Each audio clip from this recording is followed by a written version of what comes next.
پہلا نقطہ یہ ہے کہ ہمیں اچھی طرح یہ بات سمجھ لینی چاہیے کہ ایک دفعہ جو ہم پیدا ہو گئے نا، اب ہمیں ان ساری مشکلات سے گزرنا ہے.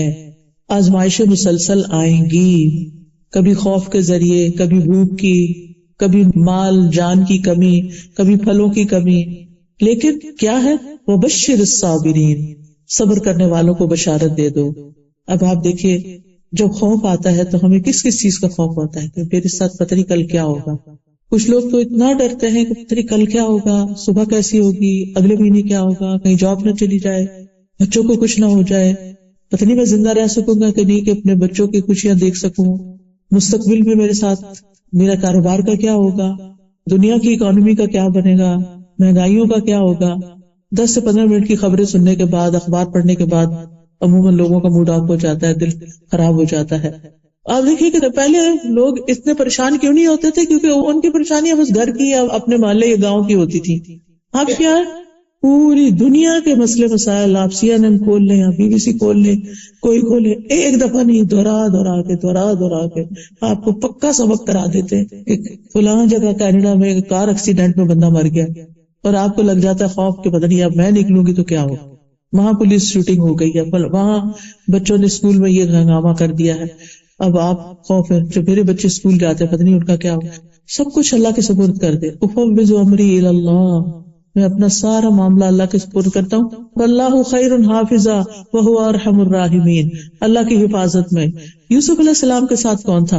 موسیٰ علیہ السلام کے ساتھ فرعون کے دربار میں کون تھا؟ موسیٰ علیہ السلام کے ساتھ مدین میں کون تھا؟ اکیلے گئے تھے، کس نے کھانا دیا، کس نے بیوی دی، کس نے گھر دیا، کس نے جاب دی، سب کچھ مل گیا. سب کچھ اللہ کرنے والا ہے. آج تک کبھی اس نے بھوکا رکھا ہم کو؟ نہیں، تو کل بھی انشاءاللہ دے گا وہ.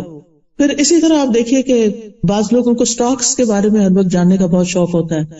یہ سٹاکس اوپر جا رہے ہیں نیچے، اس کے ساتھ ان کا بلڈ پریشر اوپر نیچے جا رہا ہوتا ہے. اپنے آپ کو خواہ مخواہ کی مصیبت میں ڈالے ہوئے ہوتے ہیں، نہ لینا نہ دینا، نہ کچھ انویسٹ کرنا، نہ کچھ اس کا نتیجہ نکلنا. پھر اسی طرح آپ دیکھیے کہ بعض لوگوں کی بھوک کے ذریعے آزمائش ہوگی، بعض لوگوں کی مالوں اور جانوں کی کمی کی آزمائش ہوگی. کوئی رشتہ دار، والدین بچپن میں فوت ہو گئے، پھر بڑے ہو کے بچے فوت ہو گئے. کچھ لوگوں کی ایسی بڑی آزمائشیں ہوتی ہیں، پیارے چلے جاتے ہیں. لیکن یہاں پر آزمائش کو قبول کر کے راضی رہنے والوں کے لیے خوشخبریاں سنائے گی. بشر الصابرین. اور زیادہ آزمائشیں ان پہ آتی ہیں جن سے اللہ زیادہ محبت کرتا ہے، کیونکہ مومن کو کانٹا بھی چبھتا ہے تو اس کے لیے اجر ہوتا ہے، اس کا گناہ جھڑتا ہے. اب وہ آزمائشیں اکٹھی ہو رہی ہیں تو کیا ہے؟ درجے بلند ہو رہے ہیں. حدیث میں آتا ہے کہ ایک شخص کا درجہ اللہ کے ہاں بہت بلند ہوتا ہے، لیکن اللہ تعالیٰ دیکھتا ہے کہ یہ اس کا عمل ڈھیلا ڈالا ہے، عمل کچھ خاص نہیں، تو وہ اس کو آزمائش میں ڈال دیتا ہے تاکہ اس کا درجہ وہ وہاں تک پہنچ جائے. تو جتنی تیزی کے ساتھ آزمائشیں آتی ہیں، صبر کرنے پر اتنی ہی تیزی کے ساتھ انسان کے درجات بڑھتے ہیں. آپ موسم کنٹرول نہیں کر سکتے نا، آپ کنٹرول کر سکتے ہیں بارش نہ ہو، کیونکہ میں نے تو باربیکیو کا پروگرام بنایا ہوا تھا اور اتنے لوگوں کو بلایا ہوا تھا، تو اب یہ کیا ہو گیا، بارش نہیں کنٹرول کر سکتے. آپ کیا کرتے ہیں؟ پلان بی رکھتے ہیں نا، سبھی لوگ رکھتے ہیں.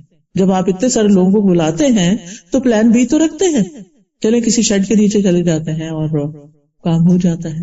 اسی طرح کوئی بھی چیز، تو کہنے کا میرا مطلب یہ ہے آزمائشیں تو آئیں گی، آپ نے کیا کرنا ہے؟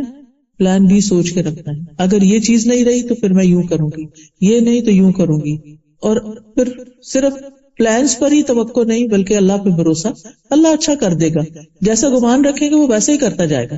اور جس سے اللہ زیادہ محبت کرتا ہے اس کو زیادہ آزما لیتا ہے. اور پھر آپ دیکھیے کہ سلامتی کا گھر صرف جنت ہے، دار السلام اس کا نام ہے. اور ہم ہر نماز کے بعد کیا کرتے ہیں؟ اللہم انت السلام و منک السلام تبارک یا ذا الجلال والاکرام. سلام، سلامتی کہاں ہے؟ پھر مشکلات میں سلامتی کہاں ملے گی؟ اللہ کے پاس. اللہ السلام ہے. لہذا پیغمبر علیہ السلام جتنے بھی تھے، جب کچھ مشکل آتی تھی تو وہ کیا کرتے تھے؟ نماز کی طرف دوڑتے تھے. وہاں جا کے انسان کو سلامتی، سکون اور پیس مل جاتا ہے. پھر آپ دیکھیے کہ جنت کس سے گھری ہوئی ہے؟ آزمائشوں سے گھری ہوئی. اس لیے اس کو اینٹیسپیٹ کریں کہ یہ تو ہوگا، لیکن میں نے کیا کرنا ہے؟ ان سے نبٹنے کے لیے خود کو مضبوط کرنا ہے. اگر ایک ڈھکن بھی کھولنا ہوتا ہے نا تو آپ کو کیا چاہیے ہوتی ہے؟ طاقت چاہیے ہوتی ہے. تو آپ اپنی کیپیسٹی بلڈ کرتے ہیں. جیسے فزیکل کاموں کے لیے آپ کیپیسٹی بلڈ کرتے ہیں، ایکسرسائز کر کے، بریدنگ ایکسرسائز کر کے، ڈائٹ کے ساتھ اور مختلف طریقوں سے اپنی طاقت بڑھاتے ہیں، اسی طرح اپنی روحانی طاقت بڑھائیے تاکہ آپ ان سارے مسائل سے نبٹ سکیں. آپ غموں کے آگے ہتھیار نہیں ڈال دیں، آپ پریشانیوں کے آگے ہار نہیں مان جائیں، آپ ان کا مقابلہ کریں اللہ کی مدد کے ساتھ، اللہ سبحانہ وتعالیٰ کی طرف رجوع کر کے. تکلیف سے آزاد صرف جنت والے ہی ہیں، جہنم والے تو ہیں ہی سراسر تکلیف میں. وہاں نہ کوئی بیماری ہوگی، وہاں موت نہیں ہوگی، بڑھاپا نہیں ہوگا، موٹاپا نہیں ہوگا، کوئی معاشی مسائل نہیں ہوں گے. بھوک کی وجہ سے نہیں کھائیں گے، انجوائے کرنے کے لیے کھائیں گے، صرف انجوائمنٹ کی چیزیں ہوں گی. جیسا آپ کا ٹیسٹ ویسے کھانا مل جائے گا آپ کو، اور کوئی رکاوٹ بھی نہیں. دنیا میں تو یہ ہوتا ہے نا کہ جب اچھا کھانا ہوتا ہے تو انسان کہتا ہے تھوڑا اور کھا لوں، لیکن غلطی کر کے کھا لیتا ہے، مصیبت میں پڑ جاتا ہے. نہ کھائے تو حسرت میں رہتا ہے، تھوڑا اور مزہ کر لیتا. تو جنت جو ہے وہ انجوائے کرنے کی جگہ ہے. لہٰذا اس دنیا میں مشکل آئی، صبر کیا، تو صبر کا بدلہ کیا ہے؟ جنت ہے. وبشر الصابرین الذین اذا اصابتهم مصیبۃ قالوا انا للہ وانا الیہ راجعون. یہ چیز چلی گئی، ہم بھی اللہ کی طرف جانے والے ہیں، یہاں تھوڑی رہنا ہے. چلی گئی تو چلی گئی، کوئی بات نہیں. کوئی چھوڑ جاتا ہے، کوئی بے وفائی کر جاتا ہے، کوئی دھوکہ دے جاتا ہے، کچھ ٹوٹ جاتا ہے، کوئی جاب چلی جاتی، کچھ بھی. انا للہ وانا الیہ راجعون. یہ چیز چلی گئی، ہم نے بھی جانا ہے، تھوڑی دن ہے باقی، یہ بھی گزر جائیں گے. اب تک کی گزر گئی اور بھی گزر جائے گی. فکر کی ضرورت نہیں، پریشان نہیں ہونے کی ضرورت. اللہ نے اتنا کچھ اور بھی تو دے رکھا ہے، یہاں سے نہیں تو یہاں سے کام چلا لوں گی، اللہ دے گا. اور دوسری بات یہ کہ اس وقت اللہ سے اتنا اچھا گمان کیا کریں کہ اللہ تعالیٰ جس سے محبت کرتا ہے اس کو آزمائش میں ڈالتا ہے. یہ اللہ کی محبت کی نشانی ہے تو بڑی مشکل بات، لیکن ہے اس کی محبت کی نشانی. حدیث میں آتا ہے وَإِنَّ اللَّهَ إِذَا أَحَبَّ قَوْمًا ابْتَلَاهُمْ. اللہ تعالیٰ جب کسی بندے سے محبت کرتا ہے تو اس کو آزمائش میں ڈال دیتا ہے، اس کا امتحان لے لیتا ہے. تو اب پہلا کام یہ ہے کہ آزمائش تو آئے گی، اسے ایکسپٹ کر لینا ہے. کوئی فوت ہو گیا نا، ایکسپٹ کر لیں. ایک خاتون کا جوان بیٹا فوت ہو گیا، اچانک ہی فوت ہوا. اچھا بھلا ٹھیک ٹھاک تھا، کھانا کھایا اور کھانا شاید چوک ہو گیا اور وہ سانس کی نالی میں چلا گیا اور ختم ہو گیا بچہ. انا للہ و انا الیہ راجعون. ماں بہت ہی ڈپریشن میں تھی، تو مجھے کسی نے کہا آپ ان سے بات کریں. خیر میں نے فون پہ بات کی تو وہ ایک ہی بات بار بار دہرائی جا رہی تھی، میں اب اس کو کیسے دیکھوں گی، اب وہ میں اس کی چیزوں کا کیا کروں گی، میں اس کو کیسے بھولوں گی، میں اس کے بغیر کیسے زندہ رہوں گی، میرا اس کے بغیر یہ کام کیسے ہوگا، وہ میرا بہت خیال رکھتا ہے. بالکل صحیح ہے، ساری باتیں صحیح ہیں، لیکن اب اسے ایکسپٹ کرنا ہے نا. یہ تو ہو گیا، اب دیکھ نہیں پائیں گے. قیامت کے دن اللہ دکھا دے گا انشاءاللہ. اگر وہ نیک تھا اور آپ بھی نیکیاں کر رہے ہیں اس کے پیچھے، تو ملاقات دوبارہ ایسی ہوگی کہ کبھی جدائی نہیں ہوگی. اور اگر وہ اللہ کی نافرمانی میں گیا اور ہم اللہ کی نافرمانی کر کے ناراض ہوئے چلے جا رہے ہیں اور صبر نہیں کر رہے، تو پھر یہ ہمارے لیے نقصان دہ ہے. تو ہمیں مشکل یا کوئی آزمائش یا کوئی بھی نقصان اس کو ایکسپٹ کرنا کہ بس یہ ہو گیا نا، گلاس ٹوٹ گیا بس، اب میں نے کسی کا دل نہیں توڑنا. بعض اوقات کو مہمان توڑ دیتا ہے، اب تو خیر ڈسپوزیبل سے مہمانوں کو بھگت لیتے ہیں، لیکن یہ کہ کوئی خاص مہمان بھی ہوتے ہیں جن کے لیے بڑے شوق سے آپ بڑی اچھی کراکری نکالتے ہیں اور وہ پھر ان کے ہاتھ سے چھڑک جاتی ہے اور ٹوٹ جاتی ہے، اور پھر اب وہ ساری محبت اور خوشی جو ہے وہ غم میں بدل جاتی ہے. وہ چھوڑے اس کو، یہ تقدیر کا حصہ تھا، اس کی موت یہی لکھی ہوئی اور ان کے ہاتھوں لکھی ہوئی تھی، اس نے یہی ٹوٹنا تھا. ہو گیا نا، بس ہو گیا، ختم، آگے چلو، موو آن. اللہ اور دے گا. دیکھیں اگر ہمارے برتن ٹوٹے نا تو ہم نئے کہاں سے خریدیں، اور تو جگہ ہی نہیں ہے، اتنا کچھ بھر لیا. پھر آپ دیکھیے کہ یہ اپنے آپ سے دہرایا کریں کہ یہی زندگی ایسی ہی ہے، رولر کوسٹر ہے، اسموتھ رائڈ نہیں ہے. یہ ہوگا، کوئی بات نہیں. جب آپ بیک ہوم جاتے ہیں اور ٹوٹی ہوئی سڑکوں پہ گاڑی چلاتے ہیں تو کچھ لوگ ہوتے ہیں کہ وہ ایکسپٹ کر لیتے ہیں کہ یہ ٹوٹی ہوئی سڑک ہے، اس پہ یہ ہوگا، اور کچھ لوگ ہر تھوڑی دیر کے بعد توبہ کیسا گڑا آ رہا ہے، یہ ہو گیا، وہ سارا مزہ ہی خراب کیے رکھتے ہیں اپنا اور دوسروں کا بھی. تو یہ تو ہوگا، ٹوٹی سڑک پہ آپ چڑھے ہیں تو ہوگا، اس زندگی میں آئے تو اب یہ تو ہوگا. ایکسپٹ کر لیں، ایکسپٹ کر لیا. پھر یہ ہے کہ یہ یاد رکھیں کہ کچھ امتحان چھوٹے ہوتے ہیں، کچھ بڑے ہوتے ہیں. جو بھی امتحان آئے کہیں شکر اللہ کا، اس سے بڑا نہیں آیا، وہ آپ کو چھوٹا لگنے لگے گا. کچھ مسائل کم عرصے کے لیے ہوتے ہیں، کچھ مسائل زیادہ عرصے کے لیے ہوتے ہیں. آپ سوچیں کہ زیادہ عرصے کے لیے اجر و ثواب بڑھنے لگ گیا. کبھی ایک مسئلہ ختم نہیں ہوتا کہ ایک اور شروع ہو چکا ہوتا ہے، انسان اور زیادہ بوجھ تلے دب جاتا ہے. اس کو بھی ایکسپٹ کر لیں. یہ ایکسپٹ کیا، ایک اور بھی ایکسپٹ کر لیتے. اور پھر ایکسپٹ کرنے کے بعد ان کو پروفیشنل طریقے سے ڈیل کرنے کی کوشش کریں. کوئی بیمار ہے تو علاج کریں, دعا کریں. اگر روزی روٹی چلی گئی ہے تو اس کے لیے آپ بھاگ دوڑ کریں, کچھ نئی جگہ تلاش کریں. ہو سکتا ہے اسی میں ہی خیر ہو, آپ کو اللہ نے اس سے بہتر دینا ہو, آپ اس کے ساتھ چمٹ کے بیٹھے ہوئے, یہ گیا ہے تو اب آپ نئی تلاش کریں گے, اللہ تعالیٰ آپ کے لیے نیا وینیوز کھول دے گا. سوچ کو مثبت رکھیں, پازیٹو سوچیں, پریشانی کو مثبت سوچ میں بدل لیں. یہ یاد رکھیں ہر مشکل کے ساتھ آسانی ہے. قرآن میں آتا ہے فَإِنَّ مَعَ الْعُسْرِ يُسْرًا, إِنَّ مَعَ الْعُسْرِ يُسْرًا. اب آپ دیکھیں دو طرف یسر ہے, بیچ میں عسر ہے. دو بار اللہ تعالیٰ اس آیت کو لائیں تاکہ مومن کو تسلی ہو. پھر آپ دیکھیے کہ کچھ لوگوں کے پاس اتنے بڑے مسائل کوئی نہیں ہوتے لیکن پھر بھی وہ خوف اور پریشانی کا شکار رہتے ہیں. اس عادت کو بھی بدلیے. آپ اس آیت کو یاد رکھیے, إِنَّ مَعَ الْعُسْرِ يُسْرًا. اگر تکلیف آ گئی نا تو اللہ تعالیٰ اس میں سے کوئی آسانی بھی نکالے گا, کوئی اور رستہ بھی نکلے گا. اور پھر یہ کہ ہم تو مسلمان ہیں نا, ہم کہتے ہیں ہم تو اللہ کے لیے جی رہے ہیں. ان صلاتی ونسکی ومحیاي ومماتی للہ رب العالمین. یہ کہہ دیا تو کیا مطلب ہے اس کا؟ میری زندگی کس کے لیے؟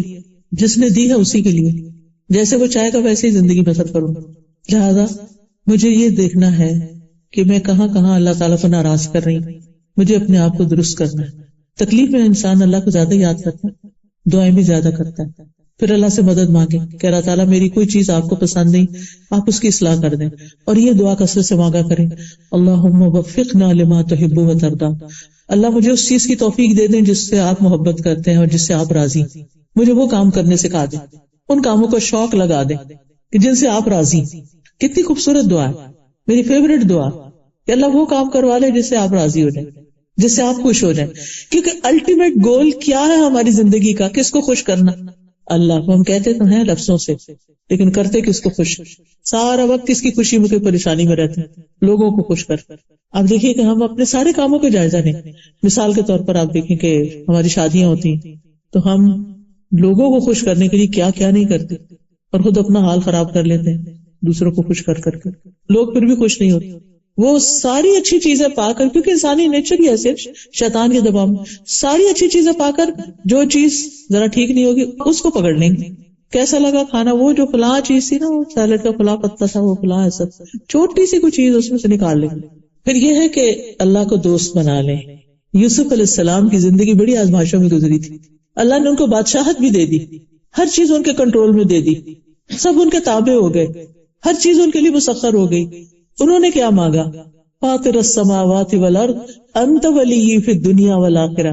میرا سہارا یہ اس بادشاہت پہ نہیں, ان اختیارات پہ نہیں. انت ولی فی الدنیا والآخرہ, تو ہی میرا دوست ہے دنیا اور آخرت میں. توفنی مسلمن, مجھے اسلام کی حالت میں فوت کرنا. میری فکر یہ ہے, میرا غم یہ ہے. والحقنی بالصالحین, اور مجھے نیک لوگوں کے ساتھ ملانا, صالحین کے ساتھ, مرنے کے بعد بھی, دنیا میں بھی نیک لوگوں کے ساتھ اور موت کے بعد بھی نیک لوگ. کیونکہ نیک لوگ کسی کی غیبت نہیں کرتے. کسی کی نیکی کو پہچاننا نا, یہ نیک ہے یا نہیں, اس کی گفتگو پہ غور کیا کریں کہ یہ منفی باتیں کرتا ہے یا مثبت باتیں کرتا ہے. یعنی یہ لوگوں کی صرف برائیاں ہی چنتا رہتا ہے یا اس نے کبھی لوگوں کی تعریف بھی کی اور اچھی بات بھی کی ہے. نیک لوگ وہ ہوتے ہیں جو اپنے رویے سے, اپنے معاملے سے, اپنی باتوں سے دوسروں کو خوشی دیتے ہیں. وہ لوگ نیک نہیں ہوتے کہ اگر آپ ان کے پاس بیٹھے تو ڈپریشن میں اور پڑ کے اٹھیں کہ آپ کو مایوس ہی کر دیں. تو ایمان ہونے کے باوجود اگر ڈپریشن ہو رہا ہے تو یاد رکھیے کہ اللہ ایمان والوں کا دوست ہے, وہ انہیں اندھیروں سے نکال کر روشنی میں لاتا ہے. تو اللہ کو دوست بنا لیں. پھر اللہ کے ذکر میں خود کو مشغول رکھیں. ابن تیمیہ کہتے ہیں رحمہ اللہ, جو شخص خود کو اللہ کے ذکر میں مشغول نہیں کرتا اور اس کی زندگی میں ایسے لمحات آتے ہیں جب وہ مکمل خاموش ہوتا ہے اور وہ کچھ نہیں کرتا, تو شیطان اس کے اندر وسوسے ڈالنے شروع کر دیتے ہیں. جو لوگ ذکر کرتے رہتے ہیں شیطان ان سے بھاگتا ہے, اور جب آپ ذکر چھوڑ دیتے ہیں شیطان آپ کے دل پہ جم جاتا ہے. جب آپ چپ کر کے بیٹھے ہوتے تو ذہن کدھر چلا جاتا ہے, ادھر ادھر بھٹکنے لگتا ہے. تو مثبت سوچ کے لیے ذکر ضروری ہے. پھر اللہ کا تقوی اختیار کریں. اللہ کے تقوی کا مطلب یہ ہے کہ جو چیزیں اللہ تعالیٰ کو ناراض کرتی ہیں ان سے بچیں, گناہوں سے بچیں, اور جو اس کو پسند ہے کام وہ کریں. اس کا فائدہ کیا ہوگا؟ اس کا فائدہ یہ ہوگا کہ مشکل ترین حالات میں آپ کے لیے رستہ نکل آئے گا. سورۃ طلاق میں آتا ہے وَمَن يَتَّقِ اللَّهَ يَجْعَل لَّهُ مَخْرَجًا وَيَرْزُقْهُ مِنْ حَيْثُ لَا يَحْتَسِبُ. جو اللہ کا تقوی اختیار کرتا ہے اللہ تعالیٰ اس کے لیے مشکل سے نکلنے کا راستہ بنا دیتے ہیں، اور اس کو وہاں سے رزق دیتے ہیں جہاں سے وہ سوچ بھی نہیں سکتا، گمان میں بھی نہیں ہوتا، خیال میں بھی نہیں ہوتا۔ حضرت ہاجرہ کی مثال لے، ایک خاتون تھی، خاتون میرے اور آپ جیسے، ہم سے بہتر، لیکن خاتون تھی، خاتون ہونے میں ہم جیسے۔ ابراہیم علیہ السلام نے ان کو اور ان کے دودھ پیتے بچے کو کہاں چھوڑا تھا؟ اگر آج ہمارا شوہر ہمارے ساتھ ایسے کرے تو پھر ہم کیا کریں گے؟ سنگل پیرنٹس کی آپ نے حالت کبھی دیکھی ہوئی؟ حضرت ہاجرہ نے کیا کیا تھا؟ وہ جب حضرت ابراہیم ان کو چھوڑ کے جا رہے تھے، کہاں چھوڑ رہے تھے؟ مکہ کی وادی میں، جہاں کوئی انسان ہی نہیں تھا، کوئی گھر نہیں تھا، کوئی کچن نہیں تھا، کوئی فریج نہیں تھی، کوئی کھانے کی چیز نہیں تھی، کوئی مارکیٹ نہیں تھی، کوئی اللہ والا رہتا نہیں تھا وہاں کے آپ کو لا کے دے دے، کچھ بھی نہیں تھا، ہر چیز سے محرومی۔ وہ اپنے شوہر کے پیچھے جاتی، آپ مجھے کیوں یہاں چھوڑ کے جا رہے ہیں؟ وہ خاموش ہے، وہ آگے چلنے لگتے، پھر پیچھے نہیں مڑ کے دیکھتے، آپ کیوں چھوڑ کے جا رہے ہیں؟ پھر جواب نہیں آتا، پھر تیسری دفعہ پوچھتی ہیں تھوڑا اور آگے جا کے، آپ مجھے کہاں چھوڑ کے جا رہے ہیں؟ کیوں چھوڑ کے جا رہے ہیں؟ اللہ ہمارا کبھی حاضر، کیا اللہ نے آپ کو اس کا حکم دیا؟ حضرت ابراہیم نے سر ہلا دیا، ہاں۔ تو دیکھیے اس عورت کا ایمان، پھر اللہ ہمیں ہرگز ضائع نہیں کرے گا، پھر ہم یہاں بھوکے نہیں مریں گے، ہم پھر تنہا نہیں ہیں، پھر اللہ ہمارے ساتھ ہے۔ غار میں نبی صلی اللہ علیہ وسلم نے کیا کہا تھا حضرت ابوبکر کو؟ لا تحزن ان اللہ معنا، غم نہ کرو، اللہ ہمارے ساتھ ہے۔ ہر مشکل میں پڑے ہوئے انسان کو یہی سوچنا چاہیے، اللہ ہمارے ساتھ ہے، ہم تنہا نہیں ہیں، ہم اکیلے نہیں۔ اگر انسانوں نے چھوڑ دیا تو کیا ہوا، مال نے چھوڑ دیا تو کیا ہوا، اللہ ہمارے ساتھ ہے۔ تو اللہ کا تقویٰ، اللہ کی یاد۔ اور حاجر علیہ السلام نے کبھی اس کو گمان بھی کیا ہوگا کہ اس کا حل زمزم ہوگا؟ آج تک ہم زمزم کو ترستے ہیں، کہیں سے مل جائے تو اس کو سنبھال کر رکھتے ہیں، اس کا ایک ایک قطرہ ہم سنبھالتے ہیں کہ اس کو ضائع نہیں ہونے دینا۔ تو کیا تھا؟ ان مع العسر یسرا، وہ کس طرح بھاگ دوڑ کر رہی تھی وہاں پر۔ ہم اب جاتے ہیں تو ہم کہتے ہیں چلا نہیں جاتا، اتنی مشکل میں آ جاتے ہیں ہم جب صحیح کرتے ہیں پیدل۔ تو وہاں تو چھت بھی نہیں تھی، اے سی بھی نہیں تھا، کچھ بھی نہیں تھا، کوئی لوگ بھی نہیں آس پاس تھے۔ لوگوں کی موجودگی میں کام کرنا آسان ہو جاتا ہے بعض اوقات، اور سارے چلے جا رہے ہیں، کہتے ہیں یہ بھی تو چل رہے ہیں، وہ دیکھے کس طرح لگڑا کے چل رہا، میں بھی چلوں گی، چلنے کی ہمت آ جاتی، انسان دوسروں سے انسپائر ہو کے چلتا ہے۔ لیکن حضرت ہاجرہ رضی اللہ تعالی عنہا، سبحان اللہ، کوئی بھی تو نہیں تھا، اور شوہر نے بتایا بھی نہیں میں کب آؤں گا واپس، اور آؤں گا بھی کہ نہیں آؤں گا۔ کیا دل ہوگا، کیسا یقین ہوگا، کیسا توکل ہوگا کہ وہ اس وقت پریشان نہیں ہوتی بلکہ بچے کی فکر کرتی ہیں۔ وہ پہلے تو دودھ پلاتی رہی، پانی تھا پیتی رہی، کام چلتا رہا، جب سب کچھ ختم ہو گیا تو پھر بچہ رونا شروع ہو گیا۔ بہرحال اور کیا کرنا ہے، پریشانی، دکھ، غم، تکلیف، مایوسی میں اپنے گناہوں کا اعتراف کرنا ہے، یہ مشکلات سے نکلنے کا راستہ ہے۔ یونس علیہ السلام نے مچھلی کے پیٹ میں کیا پڑھا تھا؟ لا الہ الا انت سبحانک انی کنت من الظالمین۔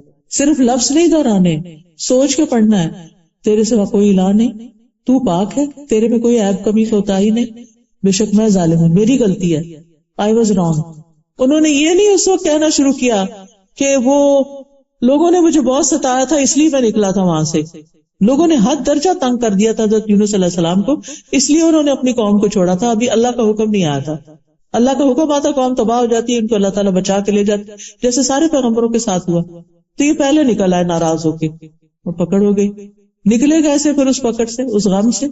اور اللہ تعالیٰ قرآن پاک میں فرماتے ہیں وَكَذَلِكَ نُنْجِي الْمُؤْمِنِينَ، ہم مومنوں کو اسی طرح نجات دیتے ہیں، یعنی جیسے یونس علیہ السلام کو دی تھی، اگر مومن بھی اپنی غلطیوں کا اعتراف کرے، اپنی غلطیوں کو مانے، اپنے گناہوں کی توبہ کرے، تو ہم ان کو بھی ایسے ہی غم سے نکال لیں گے۔ اور اس کی تفصیل تو آپ کو پتہ ہی ہوگی کہ کس طرح قرہ ان کے نام بار بار نکلا اور ان کو پھینکا گیا، اور اس طرح وہ مچھلی کے پیٹ میں چلے گئے اور پھر وہ سمندر کی گہرائی میں چلی گئی۔ ابھی جو آپ دوست ڈوبی ہے، پڑھا ہوگا آپ نے کہ کتنا ڈارک ہے نیچے، تو اللہ تعالیٰ فرماتے قرآن پاک میں وَنَادَى فِي الظُّلُمَاتِ، انہوں نے اندھیروں میں پکارا، مچھلی کے پیٹ کا اندھیرا، غم کا اندھیرا، اور پھر سمندر کا اندھیرا اور رات کا اندھیرا، اف، سوچ کے روح کانپ جاتی ہے اگر آپ امیجن کریں۔ وہاں سے اللہ نے نکالا۔ کیا ہم میں سے کسی کا غم، تکلیف، پریشانی ویسی ہے؟ نہیں۔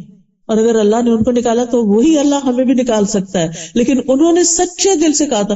ہم کیا کرتے، گٹیاں پکڑ لیتے ہیں، باتیں کرتے ادھر ادھر دیکھ، لا الہ الا انت سبحانک انی کنت من الظالمین، اس نے کیا پہنا ہوا ہے، اس کے کپڑے کیسے ہیں، یہ کیا پڑھنا ہوا، ایک دفعہ نہیں سوچ کے پڑھتے، پھر کہتے ہیں ہم نے تو وظیفہ کیا تھا کچھ نہیں ہوا۔ حضرت یونس کے بارے میں کوئی نہیں آتا کہ انہوں نے 1.25 لاکھ ہی پڑھا تھا، انہوں نے شاید ایک ہی دفعہ پڑھا اور مچھلی اوپر آنا شروع ہو گئی۔ اور پھر کس طرح اللہ کے اذن سے مچھلی نے باہر نکالا، مچھلی کے ایسڈ سے سارا جسم زخمی ہو چکا تھا، ریش ہو چکا تھا. قرآن مجید میں آتا ہے کہ اللہ تعالیٰ نے ان کے لیے یقطین کدو کا پودا اگایا اور اس کی چھاؤں میں تھے اور اس کا پھل بھی کھاتے تھے. اسی لیے آپ دیکھیں کہ جو کدو ہوتا ہے وہ اسکن کی ڈیزیز کے لیے بہت مفید ہوتا ہے. پھر اللہ نے ان کے لیے انتظام کیا، پھر ان کو واپس اپنی قوم میں بھیجا اور ان کی قوم کو بھی اللہ نے معاف کر دیا، سب ٹھیک ہو گیا. آزمائش آئی، سخت آئی، لیکن نکل آئے اس سے. کس چیز سے؟ انی کنت من الظالمین، میری غلطی ہے. لیکن ہم سب کے اندر اتنی انا ہے، نہ اللہ کے آگے اس طرح جھکتے ہیں کہ اپنی غلطیاں مانے، ہم بلکہ کہتے ہیں میں نے کیا ہی کیا تھا. تو پھر آپ دیکھیے کہ کس طرح ویل جو دنیا کی سب سے بڑی مخلوق ہے اس نے اپنا منہ کھولا، اور کس طرح یونس علیہ السلام اندر گئے، اور کس طرح وہ ویل سمندر کی گہرائیوں میں گئی، اور کس طرح پھر یونس علیہ السلام باہر نکلے، اور کس طرح ان کو صحت ملی، اور کس طرح وہ اپنی زندگی میں روٹین پہ آ گئے. آج اگر کوئی ویل ہمیں نگل لے، اللہ نہ کرے، تو ٹیکنالوجی بھی یہ نہیں جان سکتی کہ یہ لوکیٹ نہیں کر سکتی کہ آپ کہاں ہیں، کوئی نہیں مدد کر سکتا. دیکھیے یونس علیہ السلام نے صرف اللہ کو پکارا تھا اور اللہ نے نکال دیا. تو ہمیں بھی کیا کرنا چاہیے؟ صرف سہارے نہیں ڈھونڈنے چاہیے، یہ مدد کرے گا وہ کرے گا، اور وہ نہیں کرتے تو اور فرسٹریشن. پھر اللہ ہے نا، جب کوئی دکھ ہو آپ اکیلا محسوس کریں کہ اللہ ہے نا، میں اکیلی تھوڑی بیٹھی ہوں، اللہ ہے نا میرے ساتھ. بچے چلے گئے کوئی بات نہیں، اللہ ہے نا. شوہر چلے گئے دنیا سے کوئی بات نہیں، اللہ ہے نا. میرے لیے اللہ کافی ہے، حسبی اللہ و نعم الوکیل. جب کبھی یہ خیال آئے نا کہ ہے، کیونکہ ہم سب جو ایج کے اس حصے میں 60+ مثلاً میری طرح، تو ہم سوچتے ہیں کہ اللہ نہ کرے اسپاؤس کو کچھ ہو، اللہ نہ کرے کہ بچوں کو کچھ ہو، پھر ہم اکیلے کیسے، کیا کریں گے کیا نہیں کریں گے. یعنی ہر ایک کو یہ خوف ضرور آتا ہے، اور یہاں اس ملک میں تو خاص طور پر جہاں کوئی رشتے دار بھی نہ ہو تو پھر کیا کریں گے. یہی سوچا کہ اللہ ہے نا، وہی ٹیک کیئر کرے گا. الحمدللہ ہم لوگ مسجدوں سے جڑے ہوئے ہیں، بہت سے دینی دوست ہیں، ایمانی ساتھی ہیں، اللہ کا شکر ہے کہ وہ ہم سے زیادہ ہماری کیئر کرتے ہیں.